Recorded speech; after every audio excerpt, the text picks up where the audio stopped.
assuming that it is a reality. A book called Cool It, really good reading. Bjorn Lomborg is his name. I do recommend it.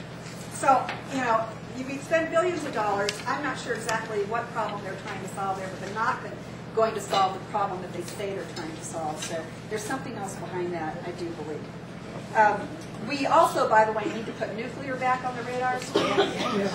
That's, unfortunately, that is, I think, growing. I believe we actually heard the Energy Secretary say that nuclear needs to be part of the stimulus money. Every time I say that to people, they are surprised, just like Cam is to go, yeah, because I'm not sure if we've seen that written, but we believe we've seen him say it, maybe on CNN or maybe Fox News or somewhere. They're probably the only ones that we cover in Fox News. But nuclear definitely needs to be back on the radar screen, and heck, France has figured it out. If France can figure it out, I think we can figure it out. 80% of their power is from nuclear. So I'm hoping that we're going to make some progress in that area. There's certainly other things that the Commission does, but rate increases and line sidings are probably the most. Water issues as well, although they don't handle all the water issues. The cities are mostly involved with those. But when I was in the legislature, I did a lot of work on regulatory reform. And the Commission is mainly regulatory. It is a regulatory body. So I feel very at home in a setting where it is a regulatory environment. When I was in the state legislature, I pushed for and got passed a lot of bills which provided regulatory reform. I do believe we need regulations, but they need to be sensible. People need to know how to adhere to them. People need to know what to expect from them. And if I have an opportunity to get inside the Commission, I'm going to be asking the question, why do we do it this way? And is this user-friendly? Is this friendly to the business environment and the individual environment? You've probably heard the story of the wife that's making the ham, Christmas ham. And the husband says, and she cuts the end of the ham off. Husband says, why are you cutting off the end of the ham? She said, I don't know, my mom always did that. So she calls her mom. And her mom says, I don't know, my mom always did that. So she calls Grandma. And Grandma says, oh, the pan was too small. So asking the question of why do we do things the way we do, there's always good questions to ask because there's always improvements we can make. And I would really appreciate your support. I really need the $5 contributions. I really need the signatures. We'd love to have the volunteers or endorsements, whatever you're willing to provide for us. And I'd be happy to answer any questions for you. Yes? You made a point about the political makeup of the commission. Yes. In your opening remarks.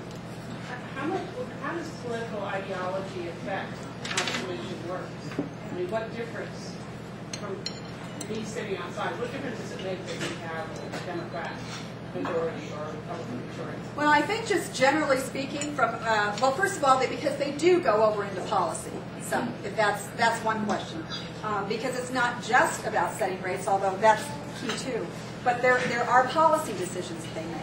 The renewable energy standard was something that was put in place by the Commission when there were 5 Republicans there. But how it's put together is very important. It probably needs some revisions. The cap and trade, is just a good example of the kind of philosophy that prevails generally among the Democrat Party.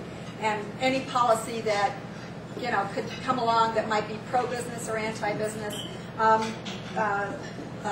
Corporations also have to deal with the Corporation Commission to get their filings to pay their annual fees and so on, and that must be user-friendly as well. And there's another issue that I know I'm going to be asked about in a minute. I think stop and wait and let her ask the question, and you'll see about that one as well. Yes. Brenda, isn't there a non-elected, supposedly consumer advocacy group on your case? And the other question I'd ask, when Palo Verde was built, it was supposed to be 5 units, and I think only 3 were built, or something like that. Is there a chance, with or without Obama, that would be the logical thing with all the new technology and the grid in place to put a couple more units, if that's possible? First question was, well, let me take the last one first. The last one was on nuclear energy that there are more units that Palo Verde was built for, and could they go online? I'm actually going to be meeting with the CEO of APS in the next Pinnacle West in the next couple of weeks or so, and I intend to ask them that question. So I'm not sure. I mean, certainly you've already got a location there. The nucleus is already there, so it would make a lot of sense. And the grid is there. The grid is there, and I was going to say, depending on the transmission lines and the capacities and so on, but you're exactly right. Makes a lot of sense. The second question was if there are non-elected bodies to protect consumers. And there is an individual, and there's an office called RUCO, the Residential Utility Consumers Office, that is appointed by the governor. The director that is appointed by the governor, and I think they have a staff or a couple of staff people, and I intend to go visit with them as well. But they do. They generally, also meet with the communities, and they go in and in a case, they do offer their position on, how if the rate should go up, how high, and so on and so forth. So they do, yes. Another question, yes. Brenda, this isn't an unfair question, being that you're really running for a different position, but based on your past experience, what is your opinion right now of the state budget situation? And again, I hope it's not unfair to ask, why is Jan disappointing so much? Well, unless you disagree. She's asking about the current situation with the budget. And by the way, I don't know what happened today. They were supposed to be back in today and see if they could get that state equalization for the property taxes. And I'm praying that they do get that done. I don't know why things are like they are. I'm very disappointed as well. Everybody can throw stones one way or the other. I was disappointed just initially that there wasn't better communication between the governor and the Republicans who are, in leadership there, or just in the Republicans in general. And I'm not sure. I think that the governor coming right out of the chute and saying we're going to do this, and realize she didn't say which tax to increase at that time. She just said either send me one and I'll sign it, or send it to the ballot and let the people decide. And I think that that presentation, having had no discussions with the leadership or other Republican members about it, is probably what set it off on the wrong tone. I haven't talked to her about it. I don't know. She feels very passionately about her position. I don't know whether if she would handle it differently, things would be different. We can't turn the clock back is the problem. I think she's been trying to meet with a lot of people, and I just think the whole thing is very unfortunate. Just as a follow-up with that, sometime last year we had Ken Bennett here, and he was going through his presentation of how the budget works. And one of the things that struck me was that for 3 years they continued to project revenues, even though revenues were falling, as increasing, and therefore projected to increase their expenses. Is that typical of how it was handled during the time? No, you're talking about, you've all heard Ken Bennett's presentation. Have you seen his presentation? He does a terrific job. And I appreciate the follow-up question, because I did want to talk about how they get into this trouble. And by the way, I don't support the test. But they were putting together a pretty good package to kind of, bring people in. But it didn't get there overnight. Yeah. And he's showing you. Let me just give you one example. Well, first of all, just the year before, last session, they spent money that they didn't have, and it was spent by the Democrat governor and the Democrats in the legislature, but they couldn't have done it without pulling over a few Republicans. So the Republicans aren't completely faultless, but it certainly was not driven by the leadership or the not even close to the majority of Republicans. So that was a step which was an unbelievably terrible budget on top of a few other budgets that had been really bad. But let me just take you back years before that. Do you all remember the tobacco settlement money? This great windfall that Arizona was going to get? Well, I was Senate President at the time. And I could see the feeding frenzy coming. I mean, it happens. Anytime. It's difficult to pass a budget even when you have excess revenues, because everybody wants a piece of it. And it's very, very, very hard to hold the line and try to reduce taxes with it and so on. Very difficult. I said as Senate President, and there were several others who supported the position, let's not spend the money at all. Let's put it into some fund, and I don't care what you spend it on, but only spend the interest. You know, you could have spent it on education, you could have spent it on K-12, you could have spent it on universities, on health, whatever, but only spend what you draw off of it. Don't spend the corpus. And you've got sort of a legacy there. Look what we could do. It could just be, you know, what's there.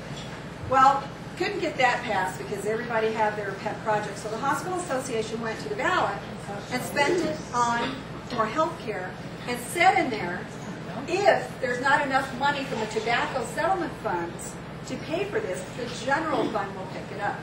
Well, guess what?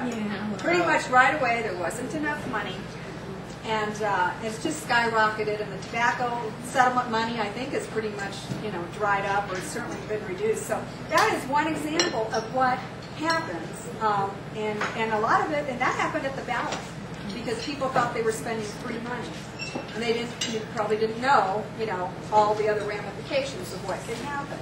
And these things all add together. I'll give you one other, can I give one other quick example, or are we running out of time? No, go ahead. Okay. One other quick example. I'm a fan of biennial budgets. And there's the reason I just think it's important to do at least 2 years at a time. Because it's very difficult sometimes for legislators to look down the road, especially when they're term limited. You know, how long am I going to be here? My district needs this now. So I like biennial budgets because it starts making legislators understand that when I add money to a budget, unless I want to cut that budget, it's there every year. So we were doing a biennial budget, and I had a senator come into my office, and I was trying to get their vote, you know, on the budget, or trying to see what they needed on the budget. And this legislator said, well, I want, you know, 10 more million for this project this year, and 10 more million for the project next year. I said, well, that's going to cost $30 million. And she said, no, I only want 20 million. I said, in other words, you want to cut the first 10 and add it back? I mean, if you want the 10 million, it's going to be in the base now in the second year. And then we're going to add another 10 on top that's going to cost you 30 million. And then that's going to continue in the base forevermore unless you cut it. And so, you know, and the senator was just, you know, having a hard time grasping it.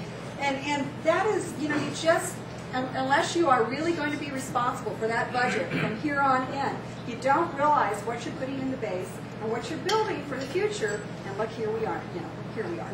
And it's a very tough situation. They've been handed a terrible deck, but I wish it were being handled a little better. Yes? I heard on television a commentator, well, actually he was supposedly an expert, that said that electric cars are just burning the same electricity, only they're putting emissions in a different place, and that they really aren't very smart at all. Do you have any influence on electric cars or anything?